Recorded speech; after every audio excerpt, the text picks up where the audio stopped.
అసలు నీకు బుద్ధి ఉందా? కామన్ సెన్స్ ఉందా? బ్రెయిన్ పని చేస్తుందా? ఏం చేస్తున్నా అర్థమవుతుందా అసలు నీకు?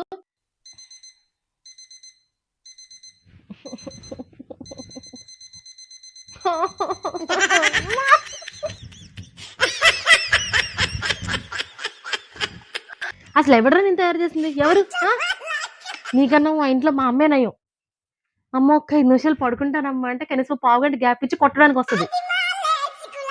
నువ్వు మాత్రం మోగి మోగి మోగి మోగి నా బుర్ర తినేస్తున్నావు. చెవులు జోరీగా తయారయ్యావు. ఇంకా నా వల్ల కాదు. ఈసారి కనుక నేను అలారం పెట్టాను అంటే ఆ టైంకి 1 గంట లేట్గా మోగాలి. అర్థమవుతుందా? అంతే తప్ప అదే టైంకి మోగే అనుకో నేను తీసుకెళ్ళి బయట వదిలేస్తాను. Get lost of the house. అర్థమైందా?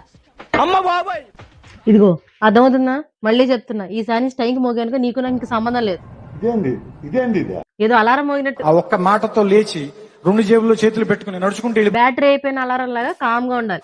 జోరీగా మోగావనుకో నేను తీసుకెళ్ళి బయట get lost of the house. What? Oh, I thought somebody said something. అయినా ఏంటో కష్టాలన్నీ నాకే. నేను లేచే 12ంటికి ఇది మోగదు, ఇది మోగే 9:30కి నేను లేవను. ఎక్స్ట్రాలు ఎందుకా? నేను పడుకుంటా, నేను పోతానా, నేను పోతా. చూస్తున్నావా? అమ్మా ఒక 5 minutes లో లేగుస్తాను. చూస్తున్నావా? చిగురు పెట్టుకురానా? వస్తున్నా.